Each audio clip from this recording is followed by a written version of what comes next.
दोस्तों, अगर आप भी जाति, धर्म, समाज में जो भी व्याप्त बुराइयां हैं, जैसे कि लोग जाति के आधार पर लोगों को बांटते हैं, धर्म के आधार पर लोगों को बांटते हैं, अगर आप भी ऐसा सोचते हैं कि जातिवाद का मुद्दा बना के हम समाज में भड़काएं, उकसाने का काम करें, तो ये गलत है दोस्तों।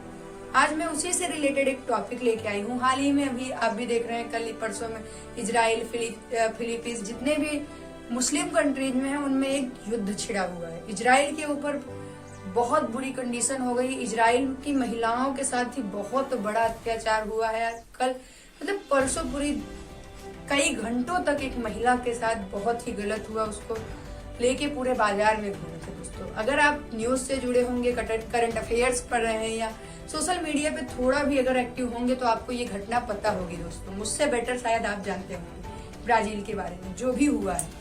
अगर दोस्तों हम जातिवाद को मुद्दा बनाएं या धर्म के खिलाफ छेड़े, किसी को कुछ बोले, तो ये इसमें हमारी गलती है दोस्तों। हम उकसाने का काम क्यों किसी को करते हैं? कहीं ना कहीं उससे प्रॉब्लम हमें भी होगी, आपको भी होगी दोस्तों। ये समाज, ये दुनिया, ये सोसाइटी, अगर इसमें धर्म को लेके हम आगे बढ़ रहे हैं, द्वंद्व छेड़ रहे हैं, तो बहुत ही गलत है दोस्तों। अगर जातिवाद के नाम पे आप किसी को ओढ़ दे रहे हैं कि मेरे जाति का है, मेरा भला करेगा, तो नहीं, ऐसा नहीं है दोस्तों। शायद जितना अच्छा अटल बिहारी वाजपेयी जी ने काम किया था, कोई किया होगा। जब तक मतलब मैं ये नहीं कहती कि बीजेपी गलत है कि कांग्रेस गलत है, मेरा वो मुद्दा ही नहीं है। कोई अच्छा नेता आता है, कभी कोई बुरा नेता होता है, कभी कोई समाज को आगे बढ़ाता है, तो कभी कोई कुछ करता है। अब संभालना तो उसे होता है, पद की गरिमा को वही समझ सकता है जो उस पद पे बैठा है। अगर हम उसके पॉइंट ऑफ व्यू से सोचेंगे तो हमें समझ आएगा दोस्तों।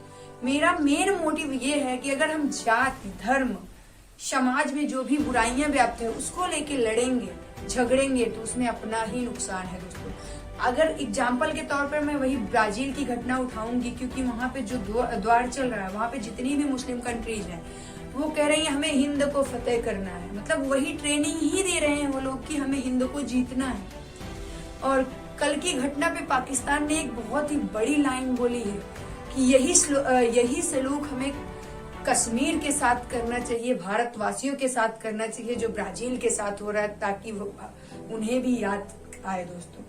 तो आप समझ सकते हैं कि अगर ब्राजील ने कोई तगड़ा एक्शन नहीं लिया, तो अगला हमारा नंबर होगा दोस्तों, हमारे देश के ऊपर। और हमारे देश में इतना आप भी जानते हैं, धन्य है हम लोग की जो भारत जैसे देश में पैदा हुए, जहाँ पे उपजाऊ जमीन, पर्याप्त जल की सुविधा, पर्याप्त संसाधन अवेलेबल है। लेकिन हम आप क्या करते हैं? जात के नाम पे लड़ जाते हैं, धर्म के नाम पे लड़ जाते हैं। भाई, जिस चीज से हमारा विकास नहीं हो रहा है, हम उसमें क्यों उलझे? क्यों अपना टाइम वेस्ट करें? हम लोग अकबर को महान बनाते हैं, क्यों? क्योंकि उसने दीन इलाही धर्म चलाया था, उसने समस्त धर्मों को लेके चला। लेकिन अगर वहीं देखें, जब राजपूताना से उसका हुआ था झगड़ा, मतलब जो भी युद्ध हुआ, उसमें कितनी महिलाएं, कितने बच्चे अनाथ हुए थे, क्या हम ये भूल सकते हैं? एक अकबर ही था जिसकी वजह से महाराणा प्रताप जंगल की रोटियां खाए थे, घास की रोटियां तक उन्हें खाना पड़ा था।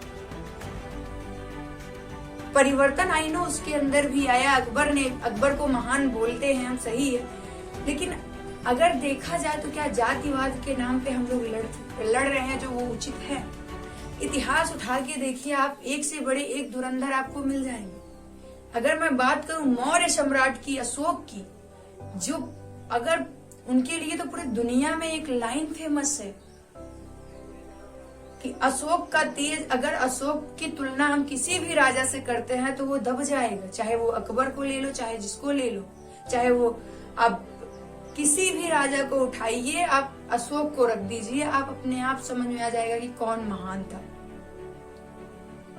आई नो अशोक ने कलिंग युद्ध किया था, आई नो उसने भी युद्ध लड़ा था, लेकिन उसका हृदय परिवर्तन ऐसा हुआ दोस्तों कि सोचिए, वो वहां पे जब देखा उसने, तो जो भी था उसका, कलिंग युद्ध में पता नहीं कितने लाशें गिरी थी, देखने के बाद वो विह्वल हो गया था। मतलब एकदम कहते हैं ना कि कैसे क्या करें, तो उसने अपने आप को चेंज किया। शायद ही अशोक जैसा प्रतापी राजा आज तक हुआ होगा। अगर एक भी कैंडिडेट अशोक जैसा बन जाए ना, तो पूरे इंडिया का नक्शा बदल जाएगा दोस्तों। कलिंग युद्ध हुआ था 261 ईसा पूर्व में, शायद, मुझे उतना कंफर्म डेट नहीं याद है क्योंकि मेरी याददाश्त थोड़ी कमजोर है। और अशोक के दूसरे शिलालेख में एक मैंने पढ़ा, जब देखा तो उसमें एक क्वेश्चन था, अशोक ने खुद किया है, किमचु धम्मे, धर्म क्या है। किमचु धम्मे दोस्तों पाली भाषा का एक शब्द है, छोटा सा शब्द है, लेकिन इसका अर्थ बहुत बड़ा है कि धर्म क्या है। वह धर्म से हम जो लोगों के बीच में लड़ते हैं, आखिर वो धर्म है क्या। ठीक है, अशोक ने पूछा दूसरे में कि धम्म क्या है, बट इसकी चर्चा उसने अपने 7वें शिलालेख में किया है और एक श्लोक के माध्यम से किया है कि अपासिनवे बहुकयाने दयादाने सचे सोचे सचे साचवे माधवे साधवे चा। तो उसमें मतलब 7वें में फिर वही आंसर भी देता है कि धर्म क्या है। उसने कलिंग युद्ध के बाद वो जब लड़ा, उसने तब से तलवार उठाया ही नहीं है। अगर आप मौर्य सम्राट का अशोक का इतिहास उठा के पढ़ेंगे तो आपको पता चलेगा कि अशोक ने कलिंग युद्ध के बाद कोई युद्ध नहीं लड़ा।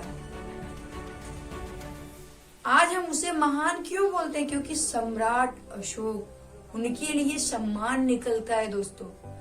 राणा प्रताप का नाम आता है तो हमें गर्व होती है कि वाह। लक्ष्मीबाई का नाम आता है दोस्तों तो हमें गर्व होता है कि हमारा इतिहास कितना ही उज्जवल है। जो लोग आज, जिनको आज पता चल रहा है कि योग क्या होता है, प्राचीन काल से ही पतंजलि, महाभारत से पता नहीं कितने कितने विद्वान हमारे भारत देश में जन्मे, जो पूरे भारत का नक्शा बदल के रख दिए। जितने भी महाविद्यालय का अगर हम बात करते हैं, तक्षशिला, नालंदा, विक्रमशिला, प्राचीन काल के जितने भी महाविद्यालय हैं सब भारत में हैं। एक अलबरूनी, एक मेगस्थनीज, एक फेनसोंग, सब आके इंडिया से अध्ययन करके जाते हैं संस्कृत का। अगर मैं बात करूं, फेनसोंग की एक रचना है शिनुकी, जिसमें उसने गंगा के जल का भी उल्लेख किया है, लेकिन हम नहीं पढ़ाएंगे हमें भाई। हमें अकबर महान पढ़ा दिए हैं, लेकिन हमें अशोक के बारे में और क्या बोलते हैं जितने हमारे महान थे उनके बारे में नहीं बताएंगे हमें, क्योंकि गंगा जमुनी संस्कृत चल रही है ना। लोगों को तो दिखाना द ग्रेट वो है। अगर हम रामायण से ही सीख लें तो वाल्मीकि जी एक पहले बहुत बड़े डाकू थे, लेकिन उनका माइंड चेंज हुआ कुछ संतों की वजह से। जब उनसे वाल्मीकि जी से क्वेश्चन किए कि आप जो ये मार काट कर रहे हैं, बंदी बना रहे हैं, जेवर लूट रहे हैं, इसका पाप किसे लगेगा? तो कहे मैं ये अपने परिवार के लिए करता हूँ। तो कहे एक काम करिए, जाइए पूछ के आइए क्या आपके परिवार वाले इसमें भागीदारी लेंगे आपके पाप पे। तो वहां पे वो जब जाते हैं अपने परिवार वालों से पूछते हैं कि ये बताइए जो मैं ये लूटपाट का धन ला रहा हूँ, आपको खिला रहा हूँ, क्या इसमें आप भागीदारी लेंगे? आपका पाप कहे हम क्यों ले, पाप तो आप कर रहे हैं। तब उनका माइंड डाइवर्ट हुआ और तब उन्होंने गहन अध्ययन मतलब लीन हो गए, तपस्या की दीमक बाम्बी बना लिए उनके ऊपर और उन्हें ज्ञान प्राप्त हुआ। फिर रामायण की उन्होंने रचना की। ऐसी है हमारा इतिहास, ऐसा है दोस्तों। अगर हम पढ़े तो बहुत ही गर्व महसूस होता है हमें। सिंधु घाटी सभ्यता जो सबसे ज्यादा उपजाऊ भूमि का क्षेत्र माना जाता है। मोहनजोदड़ो में अगर हम बात करें, वहां पे विशाल स्नानागार मिले हैं। वहां से प्राचीन काल में मतलब क्या ठाट बाट रहे होंगे। अगर हम वैदिक कालीन संस्कृति पढ़े तो उसमें लोपा, घोषा, अपाला, मुद्रा, कितने ऐसी नारियां मिलेंगी जिन्होंने शास्त्रार्थ किया था, बड़े बड़े विद्वानों को हराया था। तो सोचिए उस लेवल पे क्या महिलाओं की स्थिति रही होगी। अगर मैं बात करूं सावित्री, जो यमराज से अपने पति का प्राण वापस ला ली, सोच सकते हैं आप हमारा इतिहास कितना उज्ज्वल है। लेकिन हमें क्या पढ़ाया जाता है? अरे वो ब्राह्मण है, वो क्षत्रिय है, वो मुसलमान है, वो हिंदू है, वो सिख है, बात मत किया कर, उसके घर मत जाया कर, गलत सीख लेंगे। भाई क्यों गलत सीख लेंगे? हमारे भारत देश में जितना विविधता है ना, उतना किसी भी देश में नहीं है। यहाँ पे मैं एक श्लोक बोलना चाहूंगी, बहुत ही प्यारा श्लोक है, शायद 7th या 8th क्लास में रहा होगा, संस्कृत अगर आप पढ़े होंगे तो हिंदी मीडियम से। बहुत ही प्यारा श्लोक है। अनेके प्रदेशा अनेके च वेशा अनेकानि रूपाणि भाषा अनेका। इस श्लोक से यही समझ आता है कि हमारे देश में तरह तरह के लोग पाए जाते हैं, हर धर्म के लोग हैं, सर्वधर्म समभाव की भावना हमारे यहाँ है। सभी धर्मों को हमारे यहाँ समान दर्जा मिला है। जितनी विविधताएं हमारे देश में पाई जाती है उतना कहीं नहीं पाया जाता। इंडोनेशिया में कितने ऐसे प्रांत हैं जहाँ पे लोग रामलीला खेलते हैं। वहां के लोग अपने बच्चों का नाम हमारे देश मतलब राम लक्ष्मण कितने ऐसे मिल जाएंगे। श्रीलंका चले जाइए, वहां पे बहुत ही ज्यादा मतलब रावण का बहुत ज्यादा वो है, भाई उनके वंशज हैं। तो दोस्तों हमें समझना है कि क्या चल रहा है, देश दुनिया में जगे रहना पड़ेगा। ब्राजील के साथ जो हो रहा है, कल को वहां हमारा भी देश हो सकता है, उसके लिए हमें तैयार रहना होगा दोस्तों। आई नो धीरे धीरे विकास करेंगे, लेकिन करेंगे, क्योंकि हमारा देश, हमारे देश को जीतने की सब में लालसा है कि हमें हिंद को जीतना है। उनके यहाँ वही पढ़ाया जाता है, दारुल इस्लाम बनाना है, दारुल हिंद से दारुल इस्लाम बनाना है। आपको समझ नहीं आया होगा कि दारुल इस्लाम शब्द ये एक तुर्की भाषा का शब्द है, दारुल इस्लाम, तबकाते हिंद, सियूकी, ये सब तुर्की के मतलब शब्द है। इतिहास उठाएंगे तब आपको पता चलेगा। मेगास्थनीज ने इंडिका लिखा है, उसमें भी उसने बहुत सारी चर्चाएं की हैं। हमारे देश का इतिहास ऐसे ही नहीं है दोस्तों। प्लिनी, टालमी, वेनसोंग, पुष्य मतलब जितने भी थे, कितने तो ऐसे बड़े बड़े धुरंधर थे जो नवरत्नों में गिने जाते थे। अकबर के नवरत्न कौन कौन थे? टोडरमल थे, मान सिंह थे और बीरबल थे। बहुत मतलब नवरत्नों में पूरे के पूरे हिंदू भरे हुए थे। दीने इलाही धर्म तभी उसने संभव कर पाया था। क्या जब हमारे देश से हमारा जड़ा हुआ तख्ते ताउस कोहिनूर से जड़ा हुआ लेके गए ब्रिटेन महारानी के लिए, तो उस टाइम पे क्या हम सो रहे थे? हम क्यों वही इतिहास दोहराना चाह रहे हैं? वाई? पाकिस्तान ने एक लाइन जो ऐड की, उससे हमें सबक लेना चाहिए। भाई करें क्या? और अगर हम आपस में ही लड़ते रह गए कि भाई ये हिंदू है, ये मुस्लिम है, ये मतलब नीची जाति का, ये शूद्र है, इसका छुआ नहीं खाएंगे, तू मेरे घर में कैसे आया, तुझसे बात नहीं करेंगे ना, डजेंट मैटर। जातिवाद भूल जाइए दोस्तों। जातिवाद को लेकर चलेंगे आप तो कभी विकास नहीं हो सकता। आप ऐसा नेता चुनिए जो आपके भविष्य के लिए दिन प्रतिदिन काम करे। एक टीचर को कभी आपने जातिवाद लेते हुए देखा है? कभी नहीं देखेंगे भाई। जो एक माना जाना, जिसे नॉलेज है, जिसको अध्ययन करने का मतलब सिखाने का, वो जातिवाद लेके नहीं करेगा। अगर वो जातिवाद लेके पढ़ाने लगे कि ये ब्राह्मण है इसको ज्यादा पढ़ाऊंगा, ये क्षत्रिय इसको कम पढ़ाऊंगा, ये शूद्र है इसको तो बिल्कुल नहीं पढ़ाऊंगा, तो क्या हमारे देश का विकास हो सकता है? नहीं हो सकता।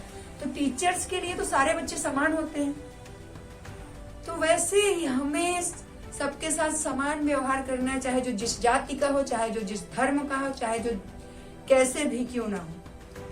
कभी अगर आपको मौका मिले तो दोस्तों आप अशोक के बारे में पढ़िए, तब आपको समझ में आएगा कि क्या है अशोक। आई नो आज की वीडियो थोड़ी लंबी हो गई है दोस्तों, बट मैंने कोशिश किया है कि धम्म को मैं समझा सकूं।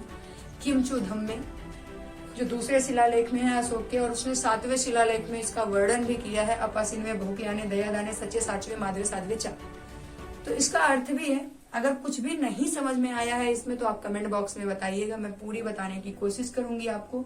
और जिसको जिस भी फील्ड में दिक्कत हो रही, कोई प्रॉब्लम्स हो रही है, आप कमेंट बॉक्स में मेंशन करिए, मैं उस पर नेक्स्ट वीडियो जरूर बनाऊंगी दोस्तों। आपके साथ जो भी प्रॉब्लम्स है उसको शेयर करिए।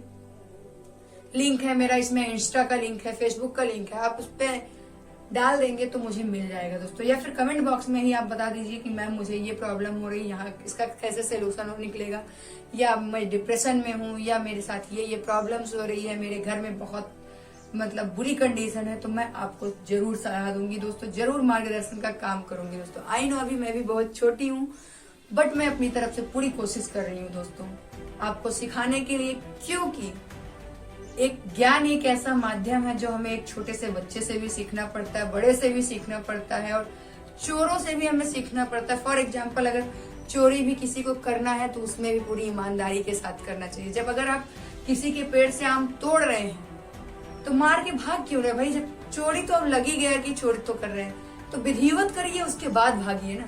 पहली ऐसी मैं हूं जो चोरी करने में भी आप लोगों को बढ़ावा दे रही हूँ शायद।